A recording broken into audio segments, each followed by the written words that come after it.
Let's bring in Colleen McCain-Nelson, White House correspondent for the Wall Street Journal. What's your takeaway from all of this, Colleen?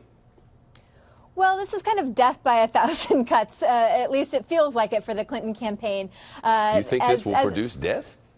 Well, no, but it feels like it. It's just one trickle after another. WikiLeaks has indicated that they're going to continue to release emails day after day, and so every day we're going to see a few thousand more emails, and every batch produces some uncomfortable moments for the Clinton campaign. And as Ed said, they don't want to parse every line. They don't want to need to defend every email, but they're going to continue to face questions about this, whether they answer them or not. You mentioned that close ties between a party standard bearer and the Democratic National Committee is not really an unusual thing. Right. One thing that emerged from this, the batch of emails that we've seen in the last couple of days is we see close contact between DNC officials and the Clinton campaign long before she'd wrapped up the nomination. And at that point, DNC officials obviously were supposed to be neutral in the race. They were not supposed to be picking sides. And you see some DNC officials consulting with the Clinton campaign on various issues. Donna Brazile, who was then the DNC vice chair, at one point told John Podesta, the Clinton campaign chairman, once the nomination is wrapped up, I will be your biggest surrogate. And so it's a familiar storyline. Bernie Sanders supporters have long complained that the deck was stacked against him, that the DNC favored Clinton, and so these emails provide more ammunition to that effect. Have you seen any indication that these emails have turned anybody who was undecided away from her?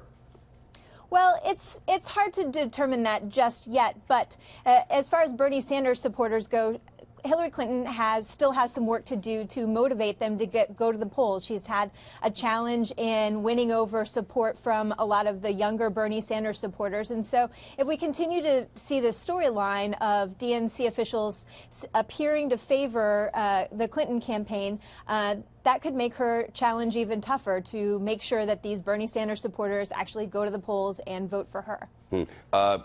The Clinton campaign insists that Bernie Sanders is all in for her and campaigning for her, and that whatever problems they had before are gone, that's the nature of primaries, and now we've moved on to the general, and things have just sort of fallen into place like they almost always do. I say almost always because that certainly hasn't happened on the Republican side. Right.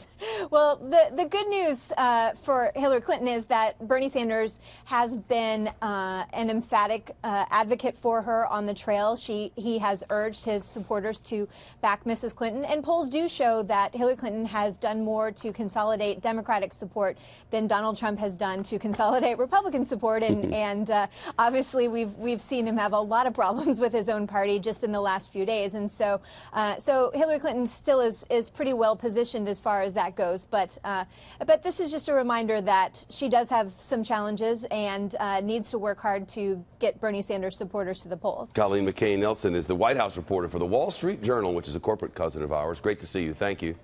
Thank you.